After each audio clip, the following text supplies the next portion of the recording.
Welcome to the FTN show. Hey everybody, welcome to Forge the Narrative. My name is Paul Murphy, your host. I'm joined now by Chris Morgan and Val Hubbefinger.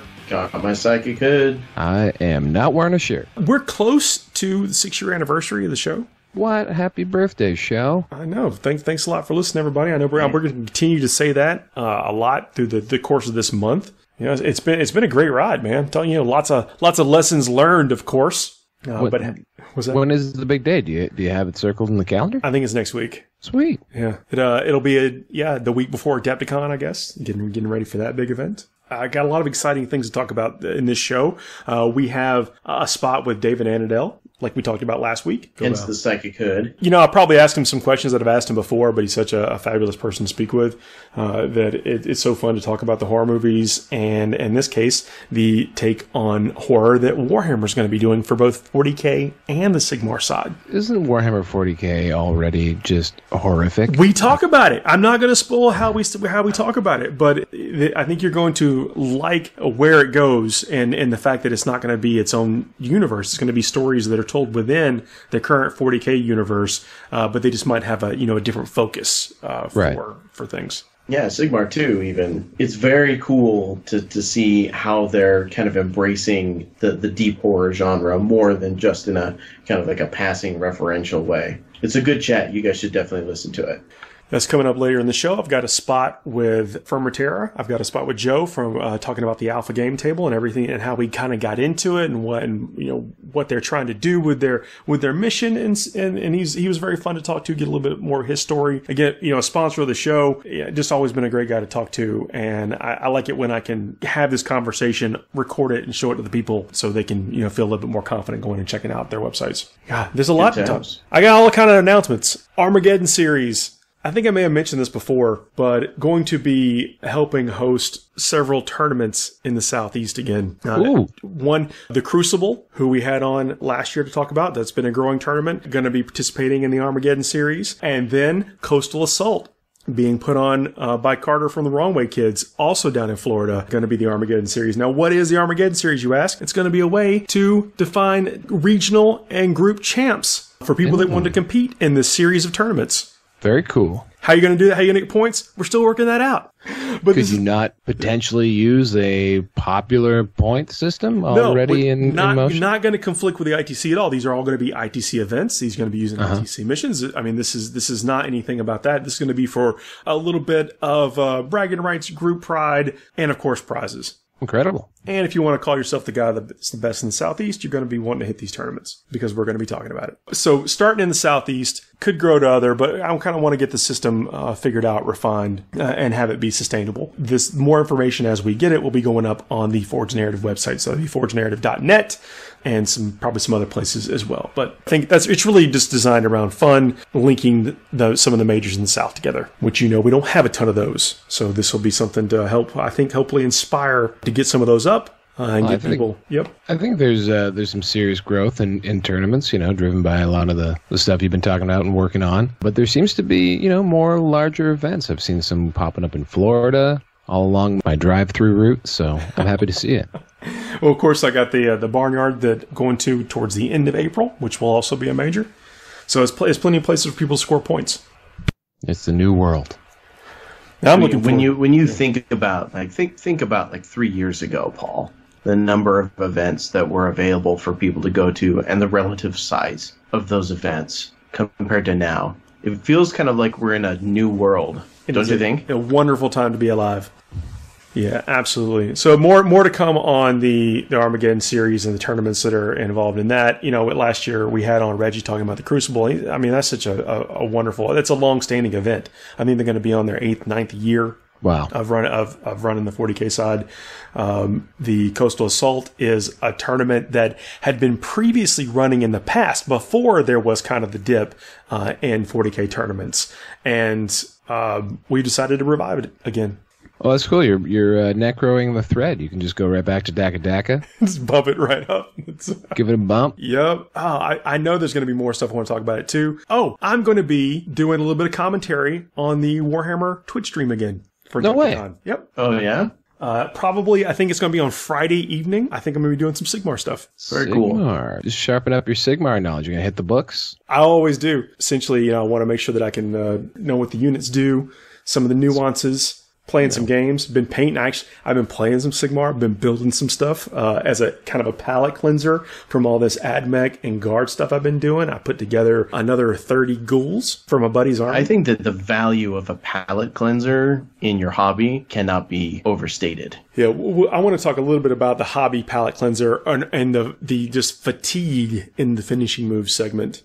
Some things that I've found along the way, because I've painted, it will be something like 3,500 to 4,000 points of Imperium the last month and a half, 2 months. That's pathological. Yeah. Well, it's been rough. But along the way, I have found out, I've kind of tricked myself to, because motivation, you can't always count on it carrying you through. You got to have a bit of a routine, and then some things that I think help trick your brain into not getting fatigued. And hopefully we can talk a little bit about that as we get there. Okay, enough of I know all the announcements. Thanks for bearing with us. I want to talk about now Phobos Marines from the Vanguard Space Marines coming out of Shadowspear. Phobos, like the Land Raider, but not. First question off the hop. Is the Phobos pattern armor, is it different than, like, say, what the Reavers have? Or is it the same thing? See, that's a good question. It looks the same. Because I watch a really good, like, the actual official Warhammer podcast. And they actually did a really great interview with Jess Goodwin about them. And they talk actually about how Primaris Marines are designed like at the CAD level to be sort of layered up. So each sort of level of armor builds on the previous ones. And the impression they gave me was that it's the same as the Reaver stuff, but it also feels kind of different. Like they look cool. Well, it looks similar. Just to drop some knowledge bombs here, Phobos is the personification of fear in Greek mythology. What I think is in the little mini codex that comes in Shadowspear, they have something about Reavers counting as like either Vanguard or Phobos armor or something like that. I know they mentioned something in there to tie the units together. Each member of this Primaris squad is outfitted in Mark 10 Reaver power armor, also known as Phobos armor. Oh. Suits lighter weight, ceramite, and streamlined design allow for greater mobility, and its servo motors are engineered to be completely silent. It does not say that on their data slate, though. So the Phobos Marines, they all have the keyword Phobos, and that includes going all the way up to the captain, the librarian, and the lieutenant. I'd like to point out that the captain is definitely not the test Primaris Tellian. Yeah, that was a bit of a bummer when he wasn't Tellian, because I was just like, Tellian's taking the Primaris vitamins. He ate the blue pill. He got jacked. Well, it's a bald Marine with a modified bolter. So of course, he looks a little bit similar to Tellian. He's also got like a floating skull and everything. He's going to make a really good Primaris version of Raptor's chapter master guy. I'm not saying he's not Tellian. Way to cover your bases there, Paul. But in this codex, he is a captain in Phobos armor. And he's got the normal captain rules, but he also has a camo cloak with the same rules. Sure, if Old One Eye squints really hard, it looks like Tellian. Close enough. He's got the concealed positions too, so when you set this model when you set it up during deployment, it can be set up anywhere on the battlefield that is more than 9 inches away from the enemy deployment zone and enemy models. And then he's got the Omni Scrambler, which I assume that's what his my favorite part. Is that enemy units can't be set up within 12 inches of him if they appear on the battlefield later. That's not cool, man. Yeah, I mean, think of the zone up like potential for this guy. Just one model, right? That's 24 inches. In diameter, denied. For someone that can also appear at in the middle of the field if you wanted to. I mean, if you allowed him to, of course, with your own deployment, but he at least has that ability to kind of drop in and screen out most of the table. Like I don't know if there used to be a lot of 12-inch power things. Was it Fear of the Darkness or whatever? If you're in the right spot, it feels like you just get the whole board. Yep. Gene Stealer fans are probably thrilled about this. Librarian he also gets concealed positions and has a special psychic tree that's just for him. Now, a lot of the stuff, there was a lot of talk about the power, and let me go right to it. I want to talk about a couple things here in the powers and the Warlord traits and the powers. Power called Temporal Corridor. Manifest warp charge value is 6. If manifests, select a friendly Adeptus Astartes Phobos unit that is within 3 inches of the Psyker. This unit can immediately move as if it were the movement phase. It cannot fall back as part of this move and must advance. When rolling to see how far this unit advances, roll 3d6 and discard the 2 lowest. And then you can't use it more than once per Psyche phase. I feel like this is kind of functionally more like a move order for Imperial Guard than something that's going to set you up for anything crazy. There's a couple of kind of daggers here that it's only Adeptus Astartes Phobos units, and then that you have to advance. Yeah, and as it stands right now, the only thing with the Phobos keyword is actually the stuff in the box. Yeah, the stuff in the box. And Reavers, yeah. No, Reavers don't have it. In the little Codex booklet, there is a line that says, add the Phobos keyword to Reavers. Oh, really? And can you charge out of this after using this psychic thing? You cannot. No, because you advance. Oh, okay. Touche. The The suppressor squads are not Phobos, but everything else here in the box is. So there's a Warlord trait, and it's the Principe of Deceit. If your Warlord has this trait, then at the start of the first battle round, but before the first turn has begun, pick up to 3 friendly chapter infantry units that are on the battlefield. You can immediately remove these units from the battlefield and set them up again as described in the deployment section of the mission you are playing. This might be the most powerful thing in that little Marine book right there. Think about in the chapter Approved that came out where recently is that is back to you deploy your whole force and then your opponent deploys your whole force. Mm-hmm. There's even a little bit of talk about including this into like the ITC mission set. Yeah, right now the current beta version that we wrote up has 3 missions where you do that. So it's split right in half. I don't know that I'm a big fan of that, but with that in play, things like this become a lot more powerful. So things like the Eldar have it, things like Genestealer Cult, random, the concealed deployment, but the things that can do this type of stuff become a lot more powerful. And it's just such a great get out of jail free card too. Like for me, I like having it when I play my orcs. It's hard because it's clan locked with the orcs, but I love being able to fix something stupid I did in deployment. I'll tell you. That you notice way later. Yeah. Yeah. No, it's vintage me. And this speaks a little bit to my ignorance of the Genestealer Cult book.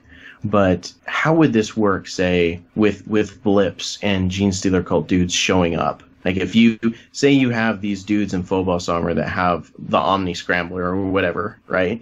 And everybody's already deployed and then you move things around. Like is there some kind of like movement buffer? Because that's like my big thing about Genestealer Cult that just makes me like roll my eyes and not get excited about playing this army is it's just like you can't really zone out. Like will this work against Genestealer Cult blips? I think once the blip's on the table, you can't come within 9 inches of it. But that's a good question about deploying within 12 inches of a blip. And then, yeah. Is that what you're saying, Val? Oh, no, I was going to say the blips are limited to the deployment zone of the Genestealer Cult person. So, like, they're not coming across the table at you. Yeah, that's a good point. Good point. And that is also a very good question to see how that plays out and interacts. So the other thing, the Warlord trait is the target priority. Instead of shooting with your Warlord in the shooting phase, you can select one friendly chapter unit within 3 inches and of it and one enemy unit that is visible to your Warlord. Until the end of the phase, add 1 to hit rolls for attacks made by that friendly unit that target that enemy unit. So the things in the Warlord trait do not specifically need to target a Phobos unit. That is, I think it's what, 3 and 3? No, it's you can target somebody within 3 inches of the Warlord, and then they can shoot at an enemy unit somewhere else. Yeah, as long as he can see them, right? No, I mean no, it's the Warlord. So they're within 3 inches inches of him. The Warlord nominates a unit within 3 inches of him, and then that unit shoots. So then you follow the normal rules for shooting, except you get a +1 to hit. Okay. So you have totally not Talion, even if you're not excited about Phobos Marines, but you grab like totally not Talion or anyone else who's got a Phobos keyword so they can grab this from the tree and then you can use them to buff your regular Marine army. So you're saying like all Marine armies now have the potential for redeploy pregame? Yes, all Marine armies can get the if a Phobos, you have to have a Phobos character. So you take a Phobos character, and he can take a Warlord trait, and then the Princess of Deceit is the one we talked about with the redeploy, and then target priority is the one I just talked about to get a +1 to hit. That's fantastic. There's lots of things that the Marines have that would love to have +1 to hit for sure. Yeah, with flyers, including those suppressors. The suppressors, the flying autocannons. If I had to guess, we're going to see different weapons in the future for those guys. If I was just guessing, I think that's a pretty safe guess. Like we saw with the aggressors, not aggressors. Incessors? In the jump packs? The Inceptors. I don't know if the brilliant set of memes from this particular model have been touched on this show, but they are all fantastic. They really are. We posted one. Somebody did one with their own trampolines. That's the one that got me tickled. I don't want to be hating on the models because I think that they're going to be fun, and I think that you're going to have lots of different weapon options. Like we saw with those guys, is that when we actually got the not easy fit kit, they look cool, and they also look a lot different in person than they do in the pictures too. Oh, I actually don't mind the aesthetic, and I also like to think of the sort of the GravTech sort of counterbalancing the recoil and things like that. I don't know. I find like they're not that ridiculous in the frame of reference of a giant demon spider. Space people or whatever. Space Marines in general. I just suffer from like role confusion for these guys. Because the autocannon's 48-inch range, but they're jump infantry dudes who can deep strike. And I kind of feel like I would have rather had an extra 1 or 2 shots per dude and a shorter range, just to kind of make it feel like deep striking with them mattered somehow, and make up for the fact that going in with them, you're going to lose some of your ballistic skill. If you want to make use of that movement, you've got to sacrifice some shooting effectiveness, and I don't think that they have enough dice to really justify. If you'll kill one model guardsman, sure, but if you're looking to do something on something a little bit more like Castellan robots or something like that, where you're trying to deny them Overwatch using that suppressing fire, so you're going to have a hard time doing it with these guys, in my opinion. It's kind of neat. These guys have smoke launchers, so they can also make themselves harder to hit. Anything that increases is fantastic, and I am all in support of. Well, they have to give up shooting to do that. Yeah. And they can be hit off the table. They can. I guess they don't have to give up shooting. The sergeant has to give up shooting. Once per battle, instead of shooting any weapons in the shooting phase, a suppressor sergeant can use its smoke launcher. That's pretty good. Was it like -1 to hit? Yeah, -1 to hit. Yeah. Not bad. And they go up to, what's the squad size on those guys go up to? Is it like 6 or 10? 3. For the suppressors, I know the eliminators. I think that's what they're called. The sniper rifles. The suppressor squad are three dudes. Yeah. Just 3. Okay. Yeah, I don't know, man. So Not enough dice. I love the idea. I was just gonna say you can have a -2 to hit Raven Guard jump pack autocannon guy. Yeah. The suppressor squad. Yeah, they're models per unit 3. Base cost is 18 points. The accelerator autocannon is 15 points. That's not terrible. The infiltrator squad goes up to 10. The eliminator squad is also 3. The eliminator squad is kind of interesting. They have I got sidetracked. I want to talk about the lieutenant here in a second, but the eliminator squad they've got a sniper rifle, heavy one, 36 inches that does D3 wounds, and if you roll the 6, it does mortal wounds. But then they've got the mortis round. The weapon can target units that are not visible to the firer. Add 2 to the hit rolls made for this weapon. Units do not receive the benefits of cover for the saving throws against attacks made by this weapon. It's only strength 4, -1 AP, 1 damage, but you're adding 2 to hit. Yeah, you're adding 2 to hit. You're ignoring cover, and you're -1. So and you can target chances characters. And you can target characters. I really like this gun. It's pretty cool. My dad, the company he used to work for, they were developing a type of distance measuring, like cover eliminating, exploding round, where it would use lasers to determine the distance between 2 points in cover. So if you're shooting in a hallway, for example, you could measure the distance, fire, and then at a certain point before it hit the wall, the bullet would explode to the side or something. And I did a report on this gun. It was pretty crazy. But that's exactly what I thought of when I heard about this sniper round and read about it. I was like, that's so cool. And take that, Tau missile pods. Oh, I've hated you for years. Now you're going to get it.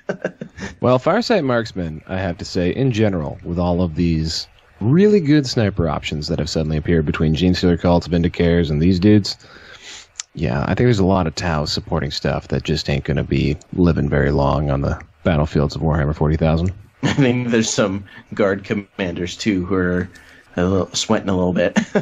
Yeah. The lieutenant has the graph shoot insertion. So he can come down, outside of 9 inches from an enemy. And then he's got the tactical precision rule. So reroll wound rolls of 1 frame made for friendly chapter units within 6 inches of this model. So, we talked about the Phobos keyword a lot, and that is in everywhere, but the characters are going to be able to buff whatever unit you have from your Space Marine chapter. And it's very specific that you can take this stuff for any Space Marine chapter. The only thing you can't do is take the Phobos Librarian for Black Templars. Yeah.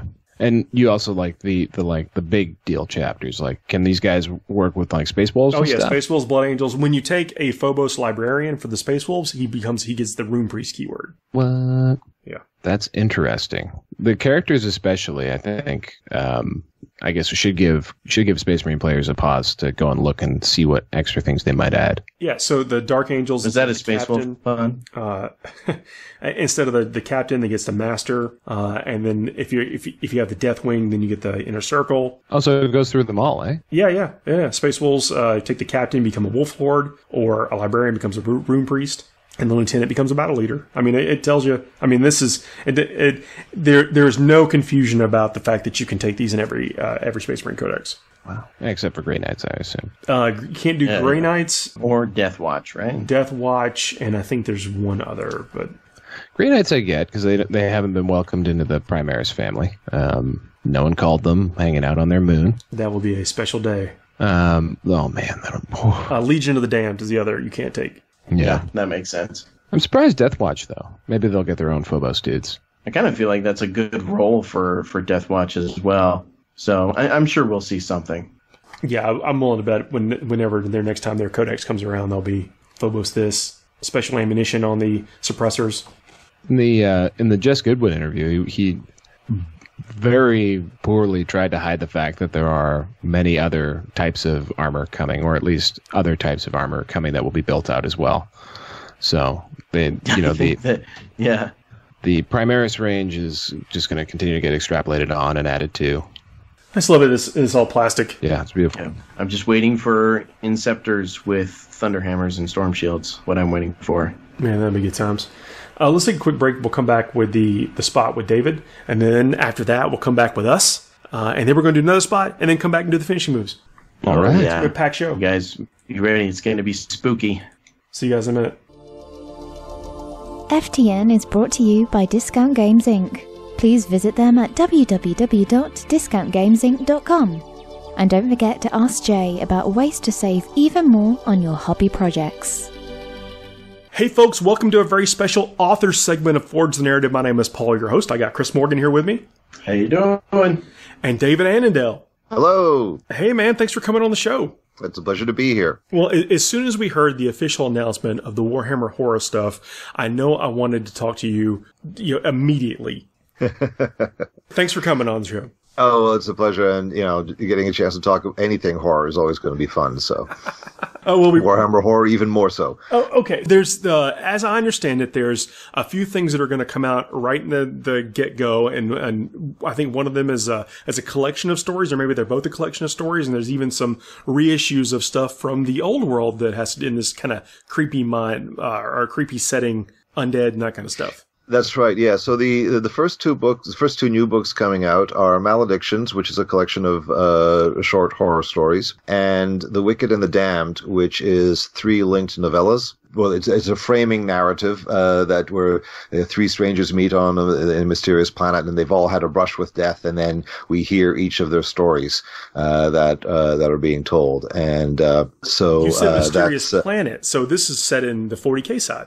That is set in the 40k universe. The stories can be I couldn't tell you definitely if there are Age of Sigmar and 40k stories in Maledictions, but there could be. There's the the Maledictions anthology isn't going to necessarily be all one or the other. You can have the Warhammer Horror line will embrace both Age of Sigmar and 40k stories. Josh Reynolds and Phil Kelly are the other two authors in The Wicked and the Damned. That's going to be exciting. I don't know why you'd bother writing horror stories in these universes. They're so friendly and kind. Yeah, I know. Yeah, it's a real stretch, right? Well, what we've seen on the Warhammer community site is that the Maledictions book will have 11 short stories from across both genres. Okay, there you go. So these are all brand new original tales, is what I'm gathering. Those ones are, yes. There are some reissues coming out with Kim Newman's Drachenfels books, the Genevieve, the Vampire Genevieve novels being reissued as part of the line, but everything in Maledictions and The Wicked and the Damned and so on, that's all new material, and there's a lot more to come. So what type of horror is this? I mean, I think it's, Chris brought up a good point that this is kind of a graphic and spectacular reality that this stuff exists in. How do you make that horror? How do you push that to a level that is decidedly not just graphic? Well, that's certainly one option. You're not ruling it out, is what we're saying. No, you should. Oh, you definitely shouldn't rule them out. The story I wrote for Maledictions made my editor feel ill. Absolutely, it's absolutely true that these are universes that operate at the operatic level, right? The things are really big, but that doesn't mean that there isn't room for a wide range of horror and wide range of stories. So to take the example of the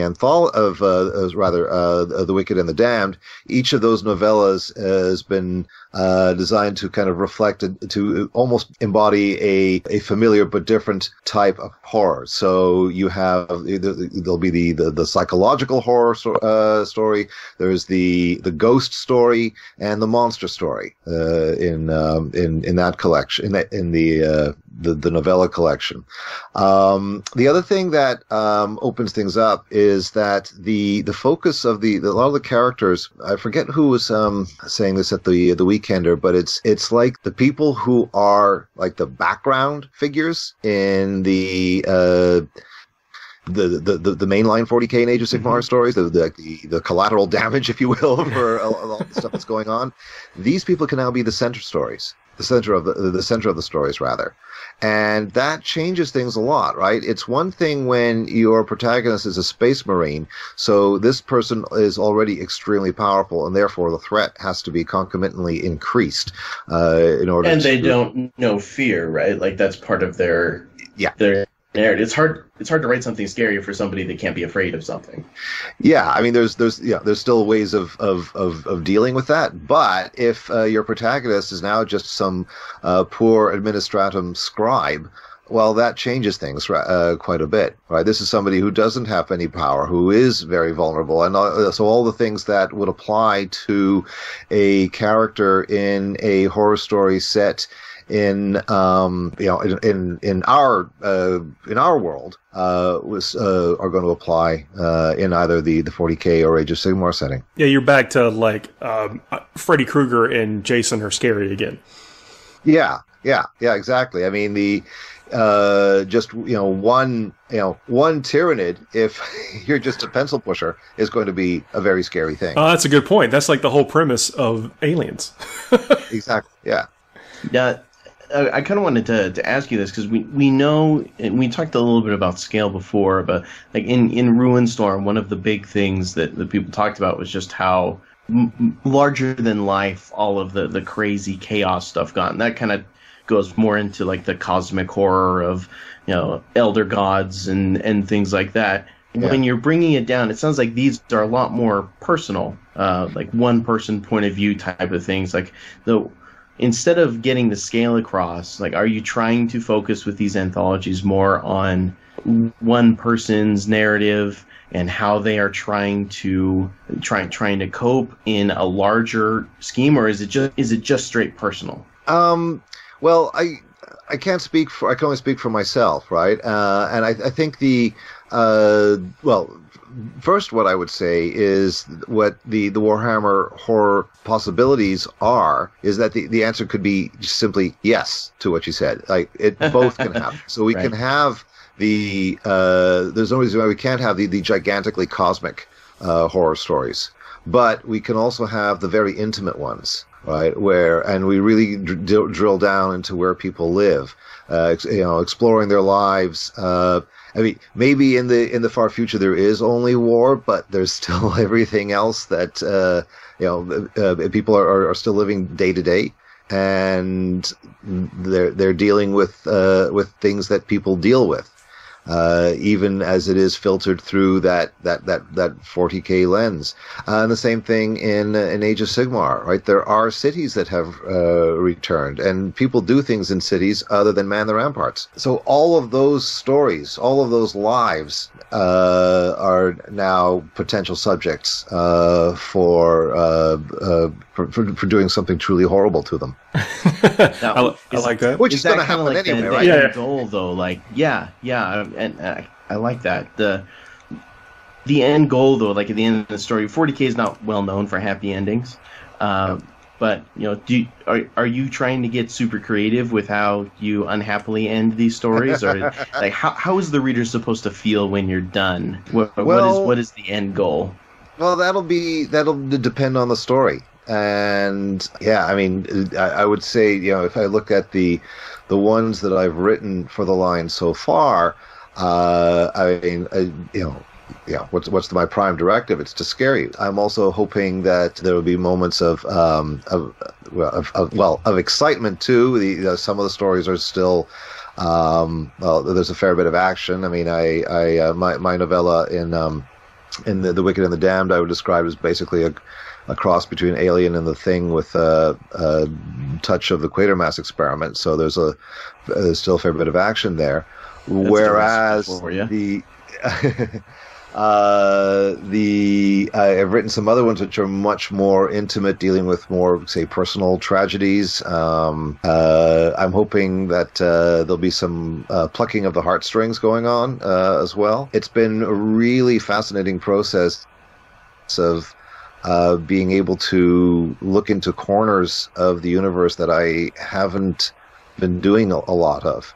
Is that because there wasn't necessarily time in the story to develop those things because of the way the cadence had to go, or is there now kind of a directive to shine a light on those as a setting for this type of I'd say there could be an aspect of both there, right? I know that a lot of the stories that I've been writing, like when I'm writing Fury of the God Machine, okay, we got Titans smashing each other around.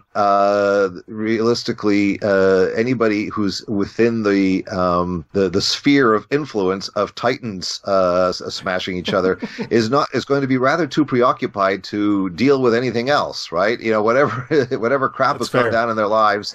There's Titans smashing each other nearby. That's the first thing you need to deal with. That's a good point. That's a really good point. Yeah. There are also the other situations where, or rather, because we can look at the other side then, I mean, we can still, those sort, I can picture situations where you still deal with that kind of thing, but I have to say that my focus in the stories I've been writing has been much more on there's been a lot more attention based on character concerns that would seem trivial to your typical Space Marine, right? But if you're working in a shipbreaking yard, it's going to matter a lot to you. Yeah, are these going to be episodic in nature? Are these all one-shots so far? Well, yes, I would say how should I put this? Does anybody make it out to possibly make it into another story? Well, I'm going to answer rather vaguely here that something I've turned in a number of things recently. One of the things I've turned in, we're talking about turning this into a series of a kind. So, there's that. Well, think of it this way, Paul. Right? Like if the mortal doesn't survive, the monster probably does. You can always tell more stories about a monster, right? We do have horror franchises, right? There's plenty of those out there. Fair enough. And I had fun with in Maledictions. My story in there is called The Last Ascension of Dominic Seraph. And if anyone is familiar with the Mayaric series, you'll recognize the name of the character in that title. So there also can be links to some stories outside of the line, though they are as far as I know, more or less standalone. Right? These aren't going to be. And again, I'm going to. This is to the best of my knowledge, right? Someone could come along and say, "No, he's completely wrong." But well, there's still kind of the infancy of this, right? So, we're not going to hold you to anything. Just curious as to what the scope is right now. Well, my impression is that you're certainly you're not going to be, let's say, I don't think, following a series in the main line and then having to dip into Warhammer Horror to follow the story. For one thing, the PG-13 cap is lifted on these, right? So you wouldn't be able to force someone going in. Reading one series to then follow it into the Warhammer Horror series. If there was a PG-13 cap. I know. Well, certainly as far as I'm thinking about some of the things I've read about in Warhammer fiction. I'm like, huh. Yeah, not so much in the violence department, but certainly in terms of sexuality and some of the things that you're not going to get a lot of kids being threatened and stuff like that. Yeah, I get what you're saying. Yeah. Yeah. So it's well, and also the violence is when the violence is kind of cartoony. It kind of goes beyond that. Well, this is not even realistic. What's happening or whatever. And this, I think, what you're saying, that we might have some of that kind of gritty and grisly, visceral type stuff. I'm talking about visceral to us, not to a Space Marine. Yeah, having said that, God, the number of times I've graphically mutilated people with a chainsword, right? But when we're talking PG-13, I think we're kind of we're not sticking to the strict definition of the MPAA. But at any rate, there's more freedom to go into explore certain themes that we wouldn't really be able to in the with that PG-13-ish cap on the other fiction. Oh, yeah, pretty cool. We were talking about maybe Titans or whatever. Do you consider Cloverfield a horror movie? I do. Because I think of the certainly giant monster films as part of the horror field. I think it's worth remembering too that there's also not an either or, right, between horror and science fiction. It's one of the things that works so well. But in 40k is that, and why it's very suited to the horror line is that it's a generic mashup in the first place. You've got your science fiction, you have your horror very well represented in the first place, and so Cloverfield, it is it certainly is a monster film that is very, very close cousin spiritually to the 1954 Godzilla, which is a very grim film indeed. And so you have the spectacle of the monster, but it's a film that's designed in many ways to frighten its audience. So I'd say it is a horror film. It can also be a science fiction film too. I've probably mentioned this before, but when I've heard people sort of debating, is alien horror science fiction? I think that's asking, is the sun hot or yellow?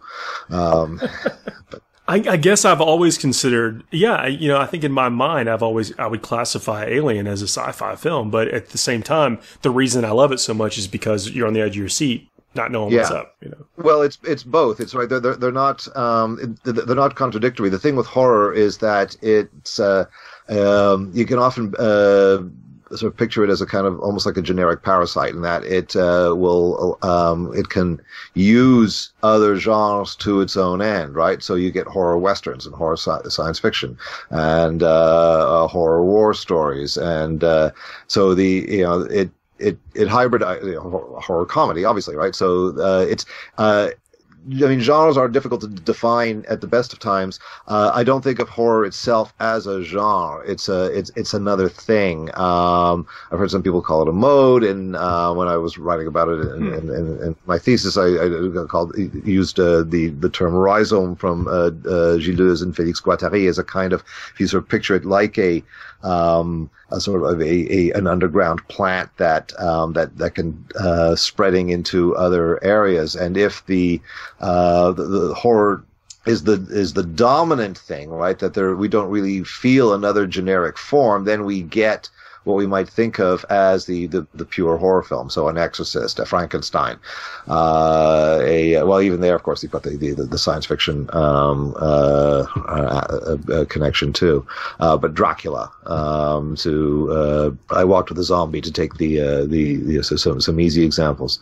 But then, particularly with science fiction, it seems to be one that horror marries with very, very easily. Right, so Alien, it came from beyond. The Terror from Beyond. Well, it's the unknown. You could easily throw a little unknown in there, right? I mean, right, with sci-fi. And and I mean, if you look at with Mary Shelley with Frankenstein, I mean, yes, it takes credit for.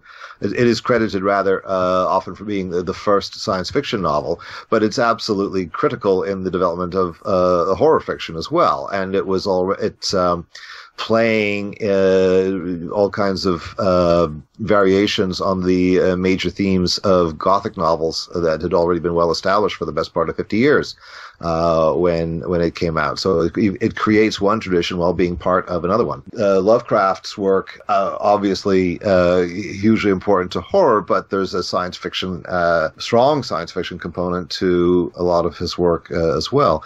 And I think that's why, again, 40k it's all there, right? So a lot of the stuff that I've written for in the 40 or 30k side of things has skewed horror. First place, Damnation of Pythos is essentially a horror novel. The Carrion stories like the Carrion Anthem and the Traveler are horror stories.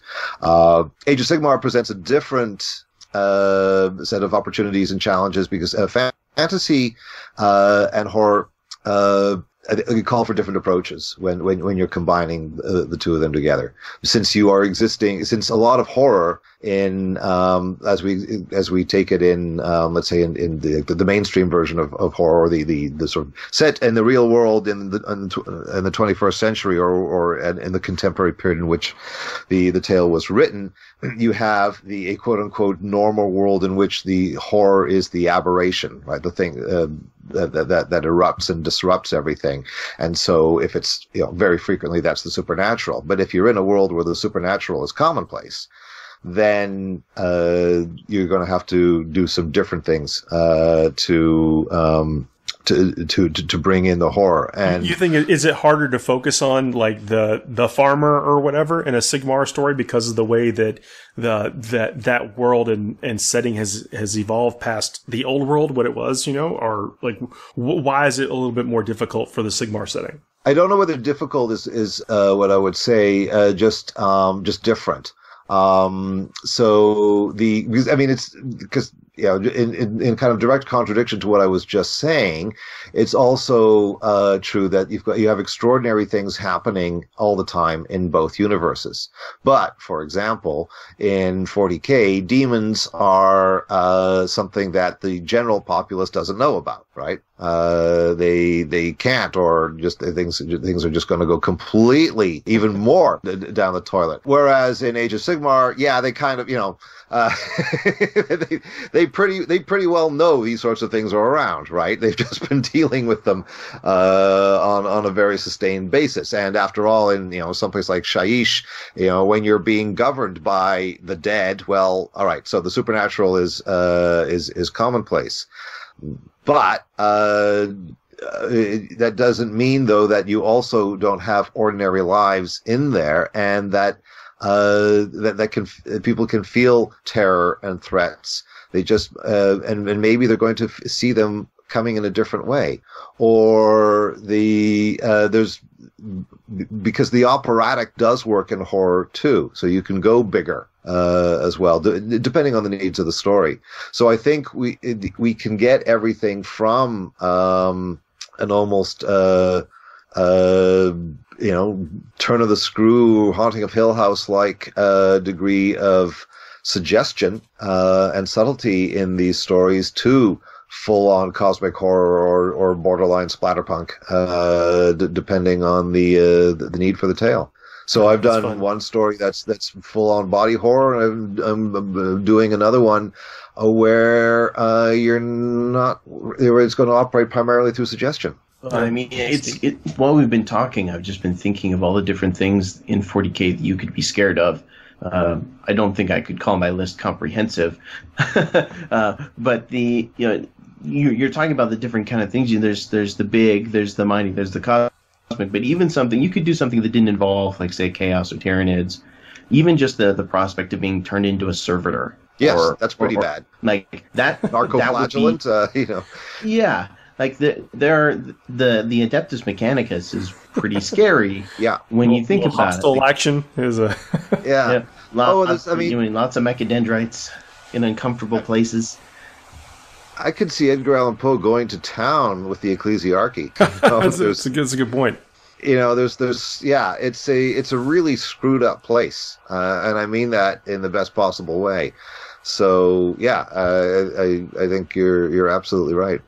This is fun. I mean, I when I first read about this, I didn't know there was going to be a 40k take on it as well. So I mean, it's kind of cool to get it from all that sides, and that's really, and our discussion earlier about these sci-fi movies that blend itself into horror so well, because we don't separate them in our minds. It's probably often the case.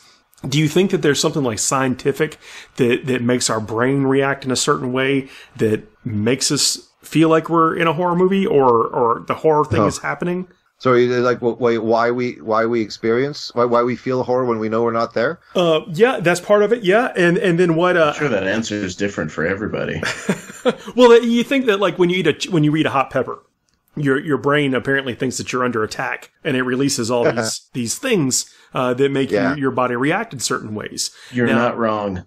So when we, when we're watching a slasher film, we see it there.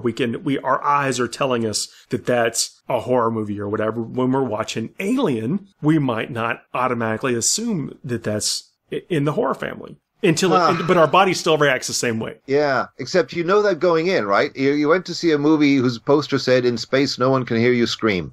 And you go. I saw it way too young. I don't know if I saw the poster. You go see its most obvious ancestor, It the Terror from Beyond Space in 1958. Well, it has the word terror in it, right? I don't think there certainly are films which do the kinds of things that you just described, which kind of fake out the audience. I think Alfred Hitchcock's The Birds, right? Again, you're going to a movie called The Birds, right? But the first hour of that film plays like a romantic comedy. And it takes its sweet time to get to the bird attacks.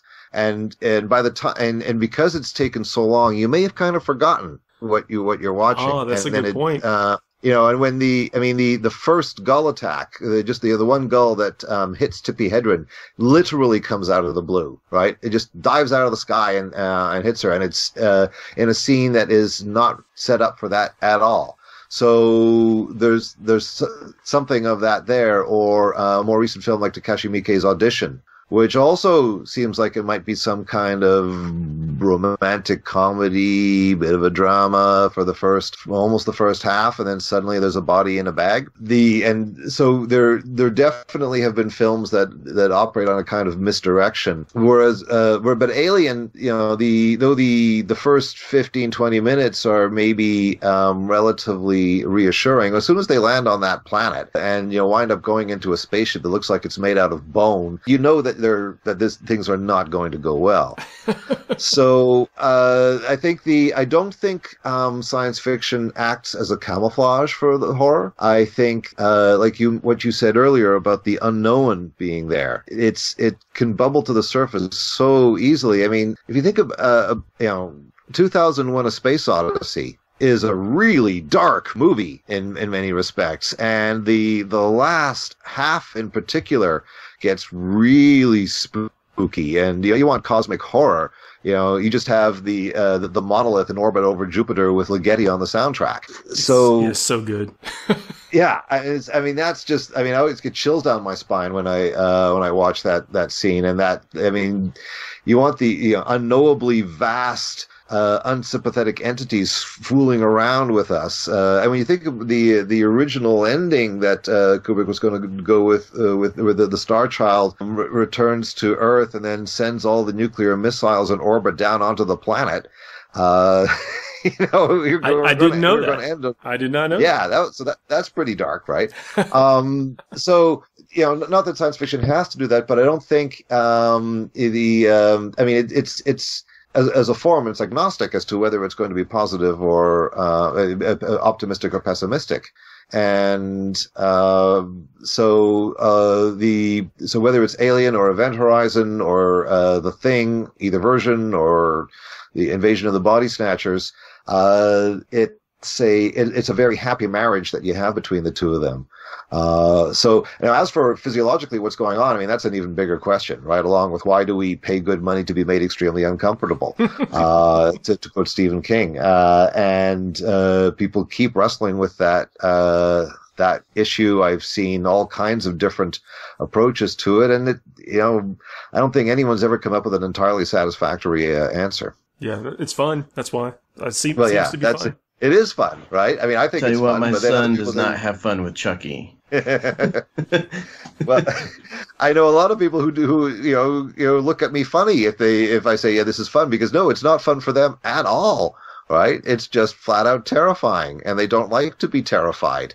Well, outside of a movie theater or the covers of a book, I don't like to be terrified, I like the journey. And it's so interesting how different that is for other people too. It's just I have a nephew who, instead of watching like Barney the dinosaur or whatever, like his goodnight movie was watching the dinosaur scenes from the King Kong movie on repeat. And that was how he felt comfortable enough to go to sleep. Yeah.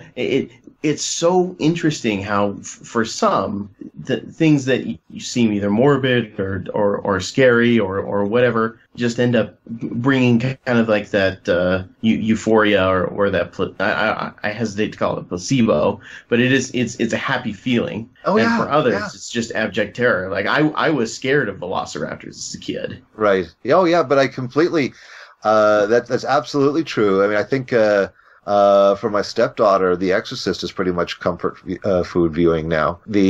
What you said there, the example you gave there. I remember as a kid, one night I was having all kinds of nightmares and was really scared to go to sleep, and so I just turned the light on and pulled out my horror movie book and started reading that. And that just calmed me right down, and I was able to go to sleep quite happily because my comfort book was there for me. That's neat. Do you think that? I guess you appreciate the storytelling and the approach of things, but it's still the subject matter that is rolling around in the brain, and I guess it affects us all differently. Yeah, well, it's like humor, right? There's no such thing as the universally funny movie. I'm about to say I'm always funny. But, everyone finds their different things funny, right? And something that one person finds hilarious, the other person is just going to find, like, what? Well, that's not funny.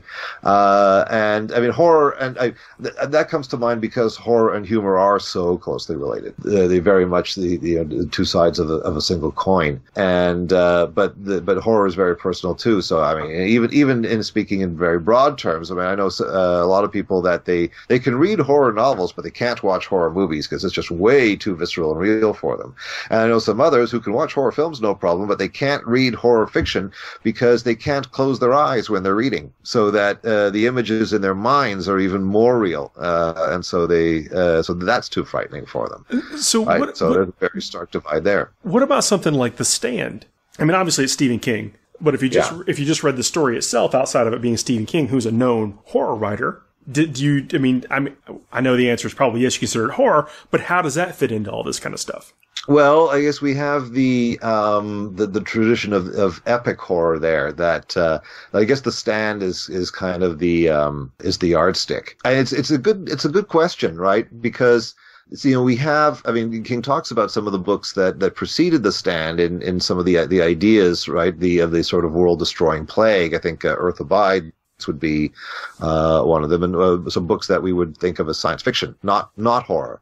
Whereas certainly the paperback copy of The Stand that I read, these many decades ago, said a novel of ultimate horror. I think was the tag on it. And then in the wake of The Stand, you get things like Swan Song and so many others. So you do have the tradition of the apocalyptic end of the world horror story going back at least as far as the Book of Revelation. So we have that tradition. The Stand, it has it's a science fictional plague, but with a supernatural menace at its heart. And so it's an adventure story too. It's a quest narrative, but it's also a horror story. And again, none of these things are incompatible with each other. Yeah, fair enough. Yeah. In the same way that 40k it's military fiction, it's science fiction, it's horror, it's all of these things. No, that's very fair points, and I appreciate you diving so deep in it. Oh, no worries. So these books are coming out. I think we're going to get our first shot at pre-ordering them at the end of the month. Mm-hmm. Does that sound right? Chris, back me up. I think so, yeah. You're from what I read in the article, yeah. Okay, cool. I'm very excited. Well, wherever we can get them, I want to get them as soon as I possibly can. Looking forward to seeing what you guys do with it, and then how this evolves. I mean, I know you mentioned they're going to be, but this is going to be mainline in the actual setting. This isn't going to be an alternate realm. These are going to be all stories that take place within what we know as 40k. So, I mean, Abaddon is still doing Abaddon-y things, but we're focusing in on something that is going to be specific to these series of books, whatever they become. Yeah, and it'll be perhaps in different locations, or like you said, this is still it's still just coming into being. But it's not going to be some alternate universe version of 40k or of Age of Sigmar. Well, David, if people want to check out the works that you've done and what they can get their hands on from you right now, what's the best place for them to go to do that? To the Black Library website, they'll find everything there, and through my webpage, davidannandale.com, which needs to be updated, but it's got it'll have some of the non-Black Library stuff there as well. You also track me down on Twitter at David_Annandale. I'll definitely put some links to that in the show notes. And man, it's always a real pleasure talking to you. Thank you very much for coming on and sharing your thoughts with us tonight. Oh, it was a real pleasure. I had a lot of fun. Thanks for having me on. Chris, yeah, great time, David. Thank you. You guys have a good rest of y'all's night. You too. Cheers. You're listening to Forge the Narrative.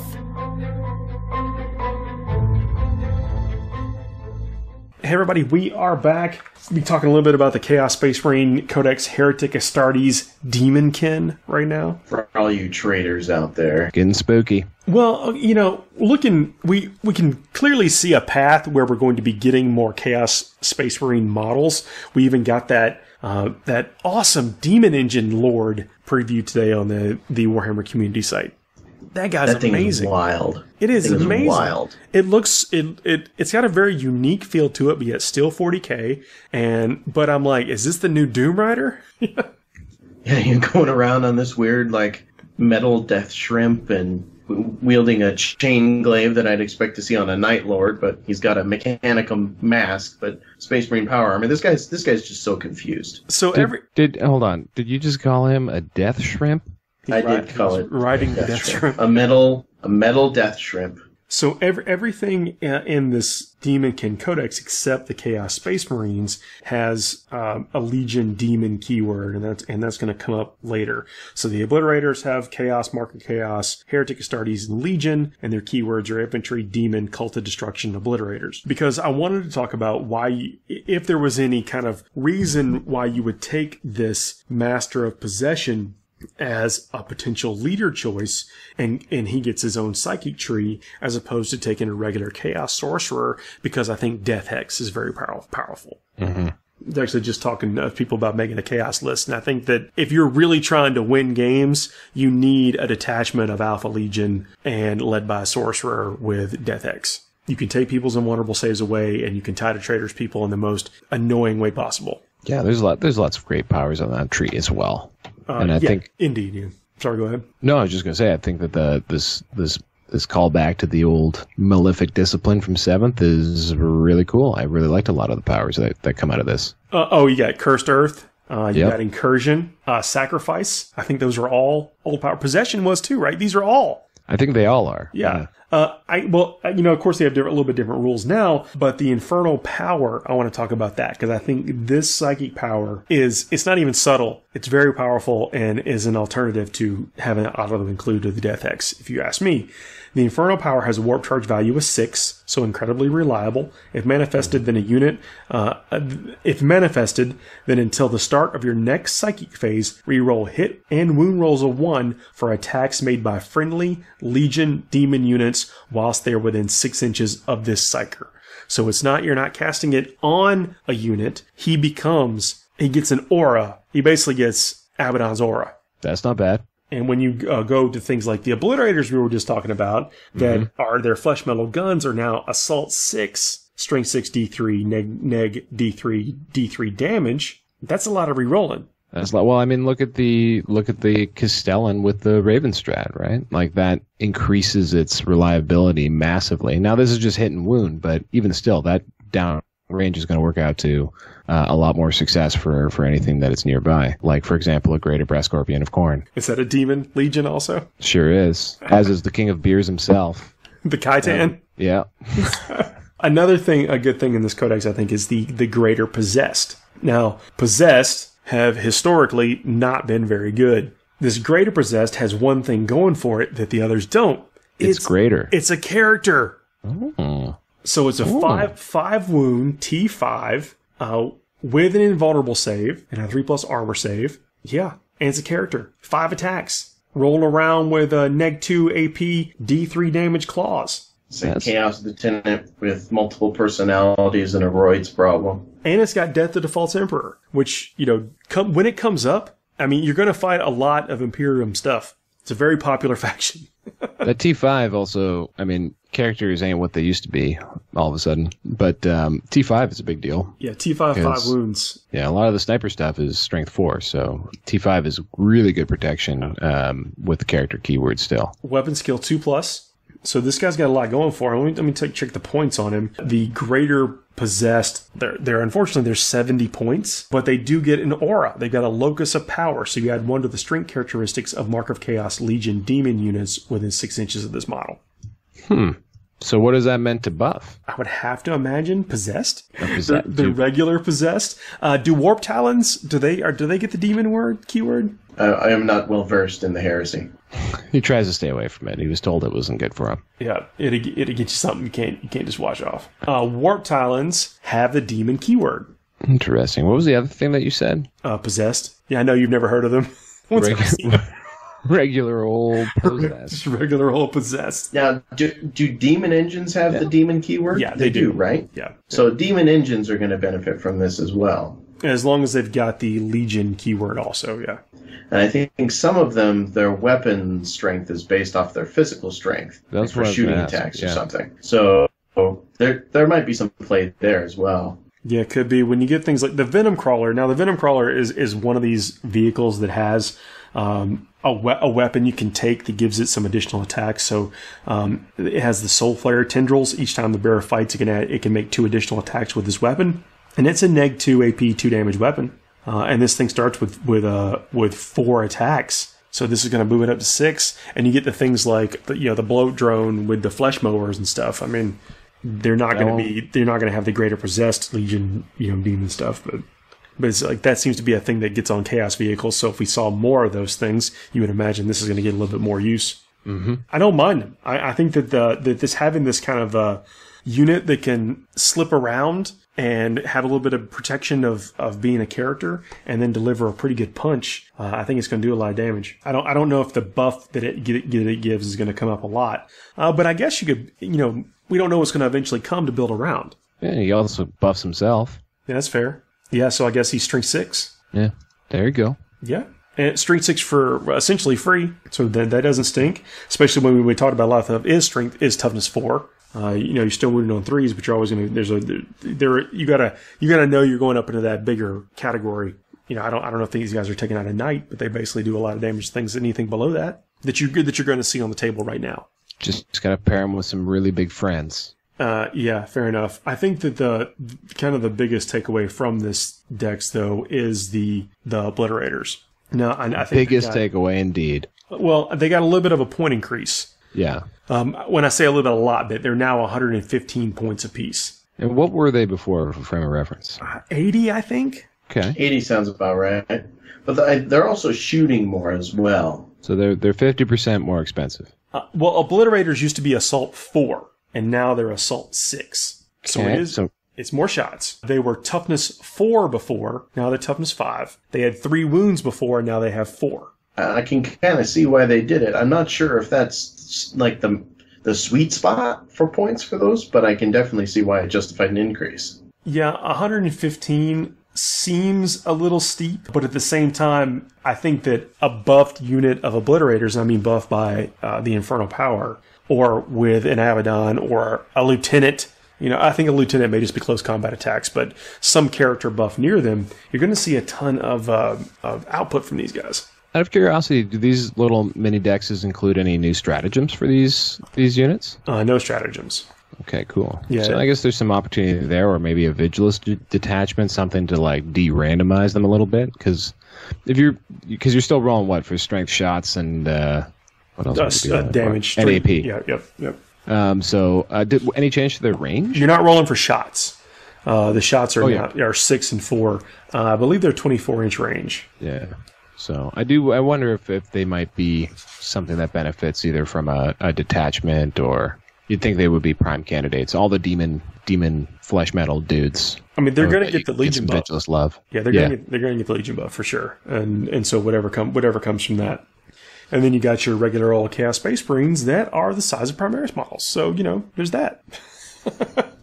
Are they not just ever so slightly shorter? I'd love to think they don't do warp dust, folks. Yeah, I haven't done a size comparison yet, but they're definitely bigger than the. I mean, they're in line with like the Blackstone Fortress Chaos Space Marines.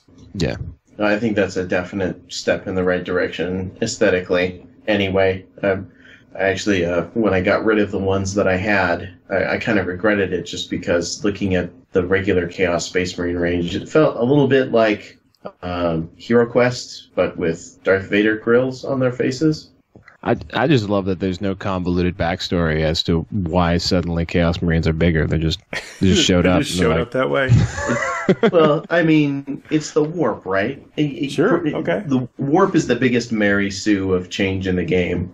It's like, oh, why is he bigger? Well, it's the warp, and it makes sense, and it's also super lazy. So, so I don't know. Just things have been getting bigger for years. It doesn't make any sense why Space Marines need an excuse for it. They look awesome. I don't care. And I love them. Yeah, if they can tie some cool story to the other one, that's cool too. Whatever, that's fine. Abaddon, we got that model finally previewed. Speaking of getting jacked. Yeah. I love all the sweet memes that have come from this also. The tennis game, the tennis match. I don't know if you've seen that. I've got one of Abaddon and Gilliman holding hands. Yeah. They could do like they could almost do like an over the top, like big high five together. I think my favorite is the one where Abaddon's missing his arms. Yeah.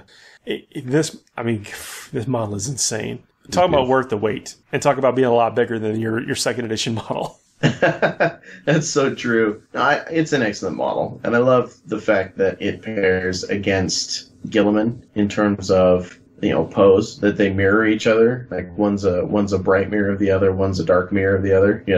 I think that that's very deliberate, very appropriate, And hopefully we see Abaddon on the table some more. Well, Chaos needs to be strong. Kill him. Chaos being strong is good for the game. We said this before, but I believe it to be something that when you have strong bad guys, like I know the lore is what it is, but when they actually have a presence on the table, I think it makes for a better visual of the games. Just out of curiosity, because I almost get a sense of like the Forge World Primarch, how they have like almost those diorama displays where they have like either two Primarchs fighting, or I don't know who they are, but do you think, because they both have the same ankle torch, both Abaddon and Guilliman, do you think that they're maybe supposed to be in the same place looking at each other? Oh, that's interesting. It's like a 40k timeline unfolding in front of us. That in miniature form. I'm willing to bet. I mean, models are in the pipeline for years. I wonder how long this thing's been ready to go. God, just think about how the technology has worked out. Like, in 3 years from now, what are these models going to look like? Also, one day, I'd love for them to talk about what technological advances have really led to all of this. Yeah. Like, CAD design, sure. But, CAD design's been around. Space metals. What's the secret sauce? Why are things so much cooler now? Why are sprues laid out so well? Well, I don't know. That's the answer. I have no idea. Anything I'm going to say from this point on is just conjecture. Yeah. But sometimes the materials that you can use or you can afford to use only support a certain amount of pressure, a certain amount of strength, certain amount of junk, whatever, is that you just didn't have the ability to put all that into that small amount of space. I mean, think of like, steam power versus micro technology or whatever. I mean, that's kind of like a stupid analogy, but like you couldn't have a computer powered, you couldn't have a battery powered wristwatch in the 1800s or whatever. It had to be steam powered and giant. Yeah. Or use some sort of ingenious combination of springs. Yeah. People are smarter than us. That's all I'm saying. Absolutely. All right. Well, that's what I want to talk about in the Shadowspear stuff coming out. I mean, when you're going to want to get your hands on it because the models are awesome. But I think there's some actual tactical play in here. I think you'll see some things incorporated pretty much as soon as people get the models built. With the Space Marine side, it's kind of tough being a Space Marine right now. Cue the violins, people. Well, but I think that the lieutenant being able to deep strike in, and he also has a knife fighter ability. I don't think that's gonna make him amazing. But unmodified hit rolls made of a 6 made for attacks this model and close combat weapons score 2 hits instead of 1. So he's got a little bit of punch. We completely glossed over the fact that the regular squad of dudes have bolt guns that do auto wounds to hit rolls of 6. You talking about the Infiltrator squad? Yeah. Yeah. That's their marksman bolt carbines. And do they also ignore cover bonuses as well? Or am I thinking of No, those else? don't. No, they don't. Okay.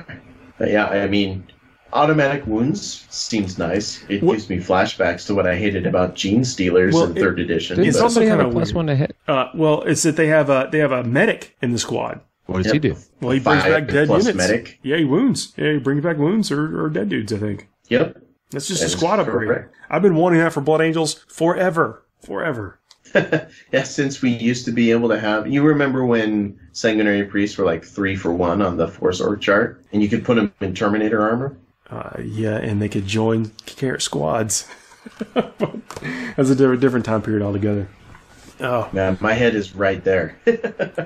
So next week's show will be the big Adepticon, talk about everything's going on. I'll be talking about the team tournament and what we're taking and the journey. So let's take a quick break and we'll come back with Joe, and then we'll come back with the finishing move segment about not wearing yourself down to a nub. That's basically what it's hobby fatigue. Yeah, we'll be right back. FTN is also on Facebook. Please like us at www.facebook.com/Forge the Narrative.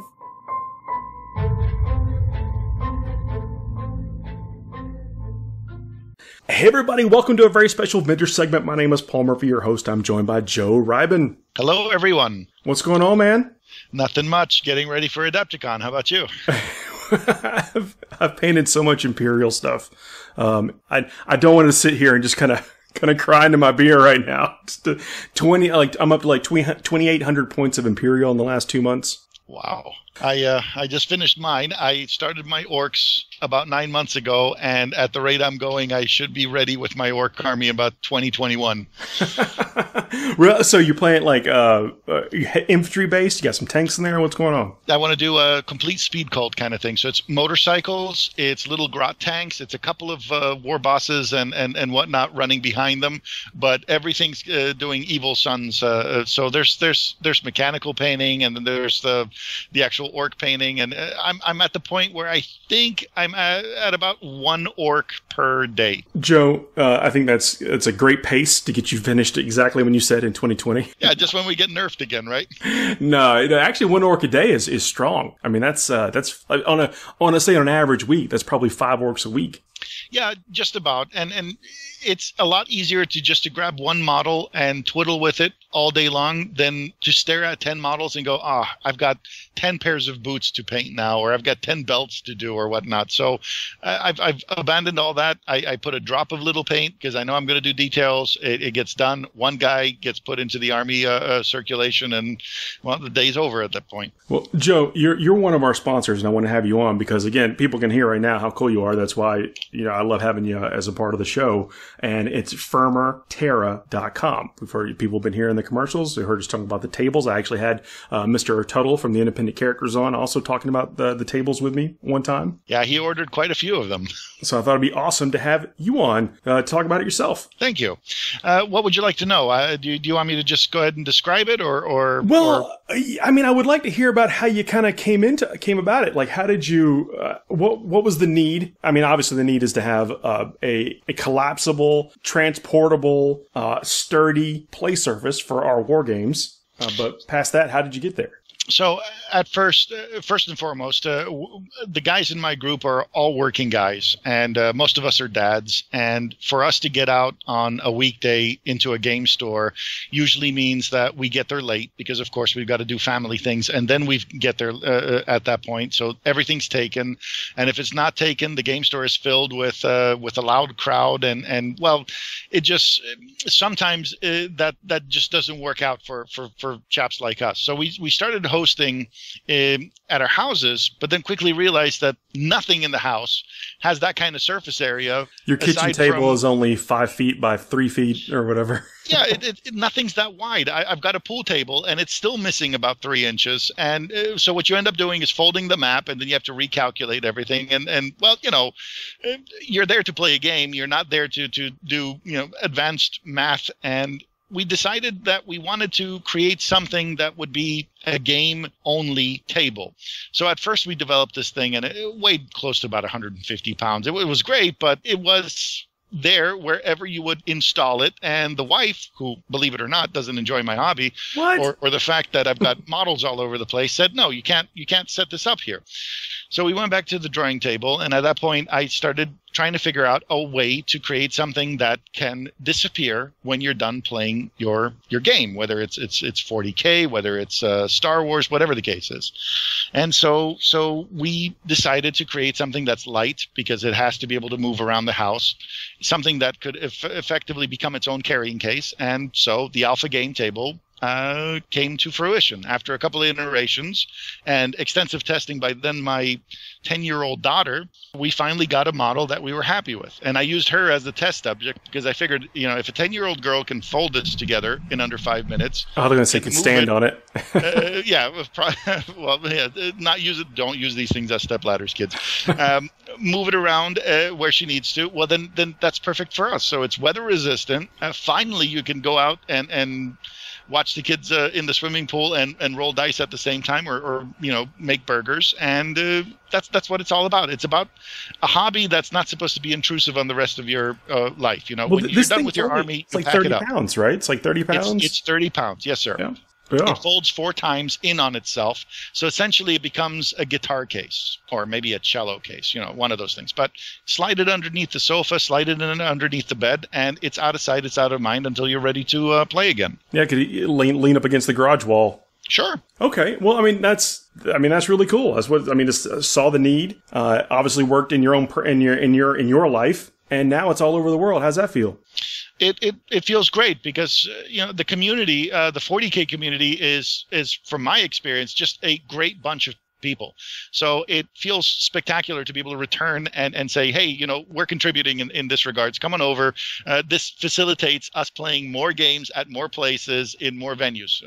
Gentlemen, and I'm speaking to the guys, but I know there are ladies out there that play the same thing. You're no longer relegated to playing in your stuffy basements or really hard garages. Here in the South, we don't have basements. So, I mean, you don't want to set this thing up when it's 90 degrees outside.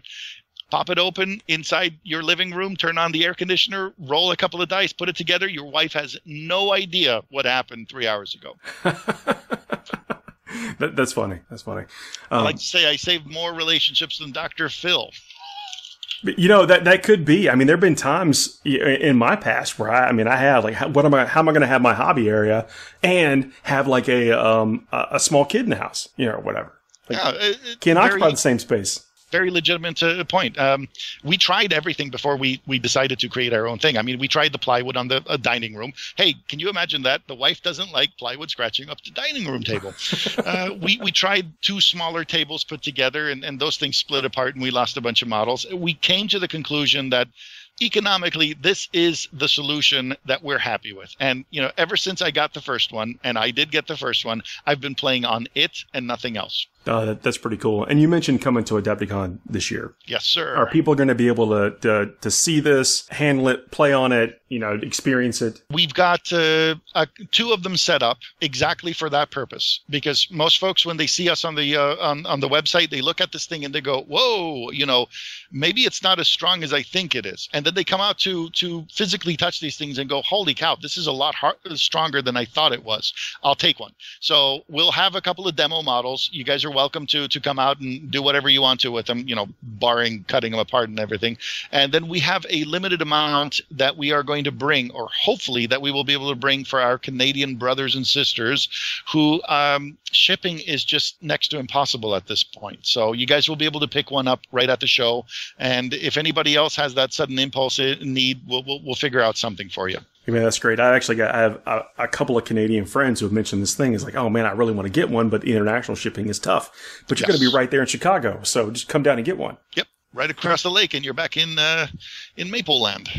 So we're talking about the alpha game table. I don't know if I'd call that out specifically. But this thing, it's got a 6-leg design. So even though it collapses in on itself like the 4 times slides under a couch or whatever, it's got support on every area of where the table is. So you don't have any problems. You can lean on it. It's going to support your Titan or whatever. It's really well made. The first one we came up with was rigid, and we quickly realized that 6th grade Newtonian physics actually has an application in real life.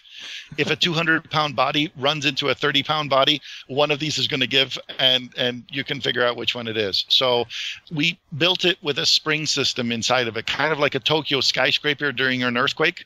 So if you do lean into it, it gives way, but then it moves back. So you're not losing models out of your table. We haven't had a single person that called us and said, hey, things fell off the table because somebody bumped into it. So it's a really cool design, hard to describe, but you got to come out there and wobble this thing on your own and realize, whoa, okay, I get it. It moves because it's light, but everything on top of it stays in place. Well, you've got some videos and stuff on your website too, so if people have not already checked it out to at least get a feel from it, maybe with what you're talking about, we'll make a little, they'll be able to put it all together with the videos if they can't get out to see it in person yet. Absolutely. And if anybody's got questions, they can always contact me. It's info@firmerterra.com. That's my email, by the way, and I will be happy to entertain anything. I've taken all the weights in my little workout area and put it on top and taken pictures for people just to show them, look, that this is a lot sturdier than you think. I can't. I can tell you all day long. Remember, I'm trying to sell you a table, but at the same time, if you see all those Olympic weights on there, then you're like, okay, I'm satisfied or I'm not satisfied. That's just physics. You can't argue with that. Well, I guess. I mean, unless I'm really good at making styrofoam weights. Well, you mentioned the email address, but that's one of the reasons I'm so happy to have you on board is because of how great the communication's always been, and I can only imagine that translates over to your customers. I've sparked up more relationships with people with this project project than I could ever hope to imagine. I mean, folks from all walks, all around the world. We end up answering a question. We end up starting a conversation. You know, what armies do you play? What games do you play? All of a sudden, we're exchanging photos and compliments. That's the awesome thing about this community. Completely agree. It's just such a breath of fresh air. No matter what you do, whether you're a brain surgeon or you know, a bailiff in a jail or whatever, you get to unwind and just sit back and love life for a couple of minutes. So it's great. So obviously vending at a big convention like this will eat up a lot of your time, but are there any games you're going to want to check out while you're up there at Adepticon? Well, it's hard to commit when you're a vendor, and most of the time you guys are going to be running your tournaments and you know, doing the hard analysis. We're downstairs kind of entertaining people, so I can't participate in any of the tournaments, but after hours is pretty cool at Adepticon. I think it ran until about 11:30 last year. So they have a big game room, and I'm proud to say there were a couple of alpha game tables like set up in front of people's hotel rooms, and they were running games right in the hallway. So I was, you know, you kind of like walk by and go, "Yep, that's me." Yay! Oh, that's pretty cool. Roll on, gentlemen, roll on. Man, that's absolutely awesome. Oh, what can you share any story? Have you seen like mega battles? People setting up like apocalypse games where they'll say, "Look, we got this. We're going to host an event with all my buddies. We're going to run a 40,000 point game, and we need 4 tables, or whatever." I've had a gentleman that sent me a picture, and they had 3 of them put side by side, which got us thinking about a new add-on which will be able to link these things flawlessly together, so you won't even have that 1/4-inch gap between themselves. That's coming out in summer. But yeah, I mean, it's the one thing I ask for many of my customers is, once you get it, you know, don't tell me you received it. Take a picture of you enjoying your hobby on it. And I've had pictures that come in that you know, of course, you've got your APOC games, you've got your 2 versus 2 games, and then you get really, really cool ones, like, you know, somebody's like doing their arts and crafts on it, kids doing their homework at it. So it's like, yay, we did a functional thing. People are using this thing. Yeah, that's pretty cool. And for the functionality, and I think it seems to be very well made and it's going to last a long time. It's got to be. It seems like a pretty good deal for people. In the end, if you go out and piecemeal one of these things, you're really not going to spend that much less money on something that isn't what it's supposed to be. I mean, we're trying to offer the absolute best value when it comes to this. You spend money on your army, you spend money on your terrain, and now you've got to just set up a surface, and all of this has to be able to move along with you. So you've got your cases, you've got your boxes, and now you have a table. So essentially, if you have all of that in hand, while you're driving from work, you can pick a spot on the side of a highway and you can have a game on that spot. That's our thing. I want to go up to I'm in North Carolina, so I want to go up to Boone again and just go to one of these peaks and just run a 40k game right there, right on the edge of a cliff, and say, look, you can do this anywhere you want to. That means your basement, or your dining room, or outside, or Mount Everest if you so choose. Or on vacation. You going on vacation? Want to throw it up? You don't want to do that with the wife. You know, if she sees you packing that, this is folded arms and arguments. I don't know. I like the relationship counseling we've had in this segment. I think that's... Firmer Terra does not assume any liability for any divorce attorneys or you know, any kind of things. Well, Joe, man, it's been absolutely great talking to you. Thank you. I can't wait to hang out with you in person up in Chicago. Although you're in North Carolina, right, not too far from me, man. Going to have some tournaments down here. Got the Barnyard coming up. Maybe get you there to show this off to folks around here. One way or another, we're going to be shaking hands really soon. Man, well, have a great rest of your night, and we will talk again very soon. Paul, thank you, and everybody, thank you for listening, and we'll talk soon. Forced Narrative is brought to you by Dicehead.com. www.dicehead.com. Games, hobby, supplies, and comics. They have it all. Hey everybody, we are back. Joe was so fun to talk to. Can't wait to hang out with him in Chicago. As mentioned, he's going to be bringing tables for people that may be international, I guess Canada, that can't get them shipped, but they can pick them up in Chicago and take them home with them. He's going to have some of them out there. It's a great solution for shipping to Canada. Make the Canadians carry it to Canada. Well, if you're going to be coming and that's something you want to take advantage of, it probably wouldn't hurt to email them. I won't lie. It's a good thing. And you know what? Duty-free exemption. Canadians, you're going to be there for more than a couple days. That's tax-free. Interesting. Hey. Oh, man. Speaking of Canadians, I told you I was putting together those ghouls for my buddy's Sigmar army. Somewhere along the way of building his Terrorgeist, the Ghoul King has disappeared. There's a Ghoul King you can put on top of the Terrorgeist. He's powerful. It's a good model to have right now. He is gone. Nowhere to be found. I've overturned the entire hobby area. Cannot find him. The only thing I can think of is that when we did some renovating down here, that he might have gone out. You know, it's funny with a game that's so many tiny little pieces. I so rarely lose any of them. It's like the only thing in my life that's like that. And I know of one piece that I've ever lost, and that's the leg off of a corn guy from Shadowspear. Did you check the meat locker? No, it literally you know how you drop bits and it like falls on the ground, you hear it clatter around and you don't even look immediately because you know it's just right there. And then you look and it was just gone. Maybe your bulldog ate it. That's what I assumed about mine. Yeah, maybe so. But anyway, it's completely gone. I finally found one. I found one available from Canada and I bought it. Is the guy walking it down to you? I don't know. I'm hoping he mails it. But I don't know where it is. May never see it again, but whatever. I'm sure now that I've already ordered it, now I just talked about it, that I've lost it, I'll find it. I tell you, my biggest thing for a long time was clipping something off the sprue and then it flying off faster than my eye could follow. I've never attached a bit. Seeing it again. Yeah, never attached a bit I haven't dropped. Oh, gosh. It's so comforting to hear you say that. So building, okay.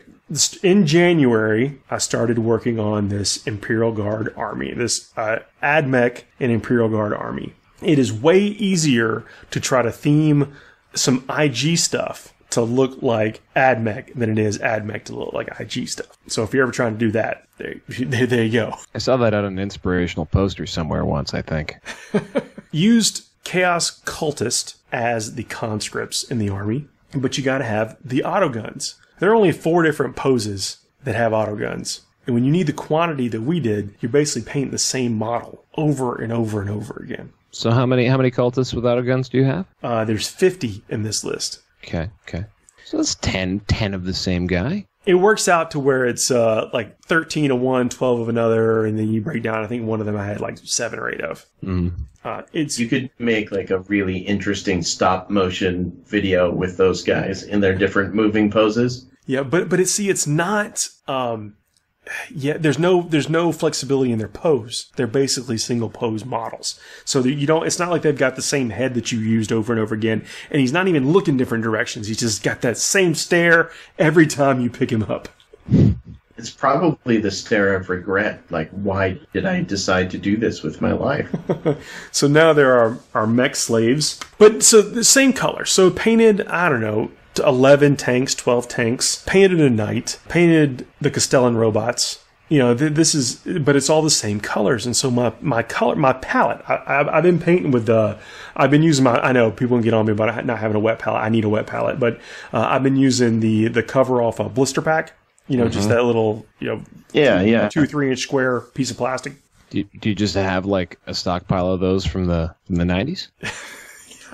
I think I did the same one from the 90s. No, actually what I did was I cracked open a Primaris Psyker recently, a metal one. And of course, as soon as I cracked it open, we get that New York Toy Fair preview of the new Primaris Psyker, which I can't wait to pick up. But anyway, that's kind of the secret. You ever want a new model to come out? Just start painting one you've been sitting on for a while. I've been painting with this palette, and Lothrian Blue is the primary color for it. And I use brass, and then, a few other little highlight colors. But it's only 3 or 4 colors. And so my palette has layers and layers and layers and layers of the same 2 or 3 colors over and over again.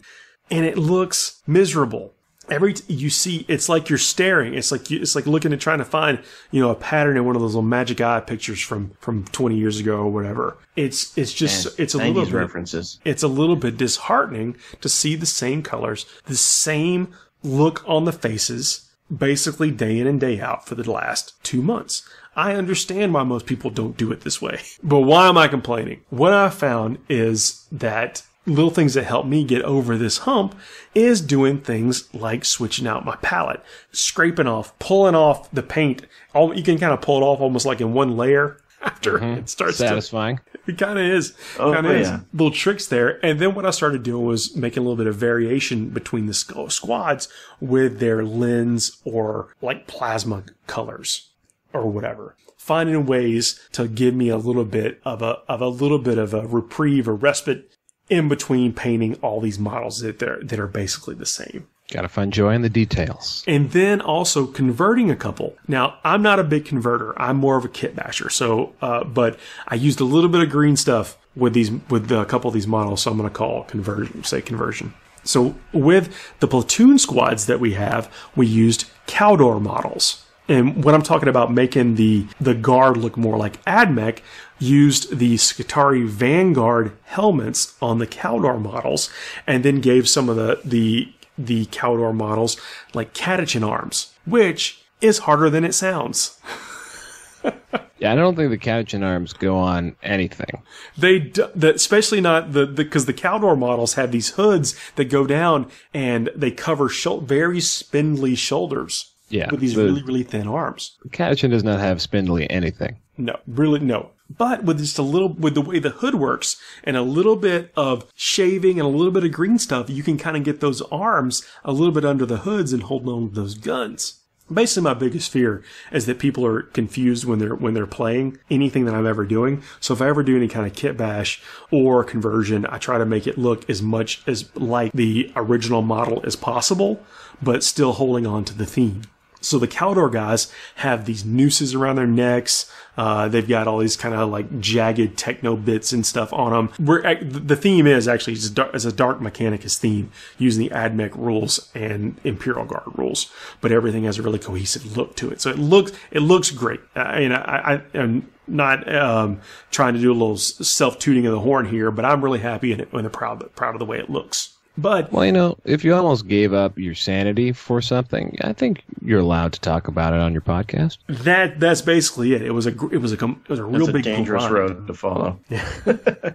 It's a grind, and how I got over that and kept myself engaged the whole way is doing some things like a couple of conversions here and there in between this, or I'd set aside, I'm going to build today and not paint today so I could get a little bit of a break. And I think that's really the subject of what I'm talking about here in the finishing move segment is giving yourself a bit of a break in whatever that is. You got to stay moving. You got to stay putting one foot in front of the other. But if you can find ways to entertain yourself or to get yourself excited, like when you're driving home from work thinking, man, I'm going to put those big old arms on that dude today. And also, hey, the unstated fact here is, too, you got like a serious deadline. You have a really awesome team tournament to go to, and that gave you a real reason to do this whole project. So yeah, having something to work towards, too, is the biggest thing. Yeah. There's nothing like a deadline to encourage creativity and hobby progress. Yeah, and that's one of the things about the team tournament, too, is you got other people counting on you. So you don't want to disappoint them. You want to meet your obligations. And then this tournament is a big thing. There's going to be, it is. We talked about it before. It's a pageant or whatever. People talk about all the time that they can't find the time to paint their models, and which could be a very valid reason. But sometimes what I think we do is put up barriers with ourselves to not get there and get the paint on the models or to get something built or whatever. Painting might not be your thing. Building might not be your thing. You got to figure out a way to make some part of it to get you your progress, to get your models on the table to be your thing. Yeah, what I've been doing is because I've been in a big crunch lately to get some Horus Heresy stuff done for Adepticon this year, and I painted Sanguinius up. Of course, found out that I couldn't use him, and then I thought, well, now I have 485 points that I need to fill with other things, and so I decided to build a whole bunch of different stuff. So I started with an assault squad, and then I transitioned to a Leviathan Dreadnought, and then I added some more models to the assault squad because they can go up to 20 models.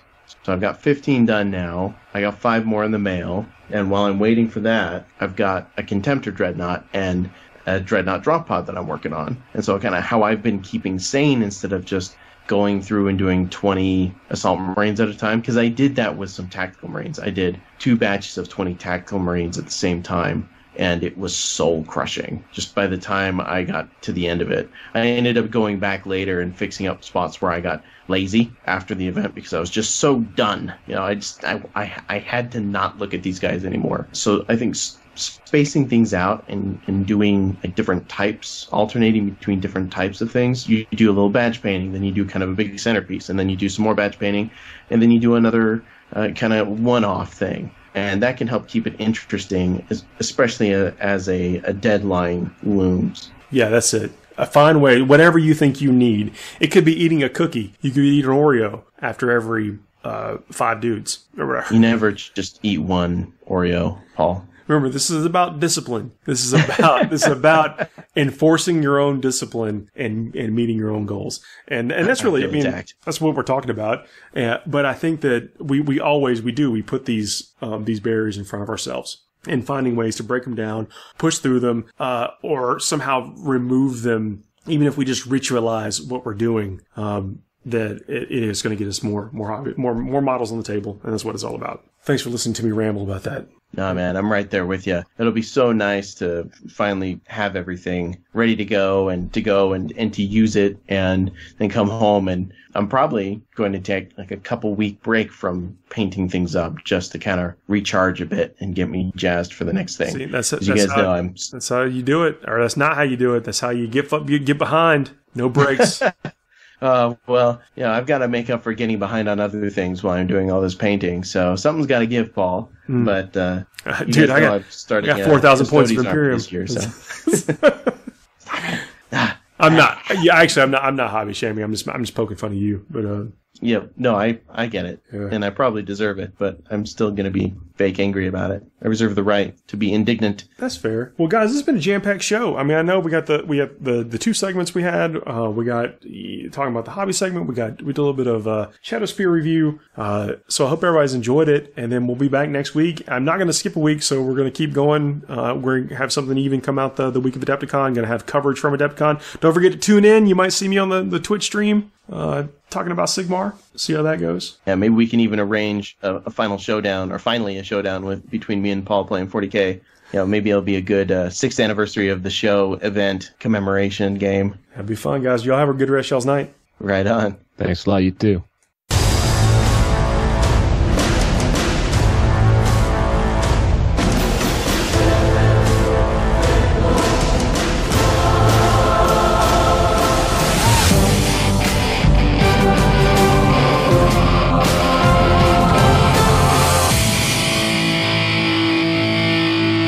Handle the truth.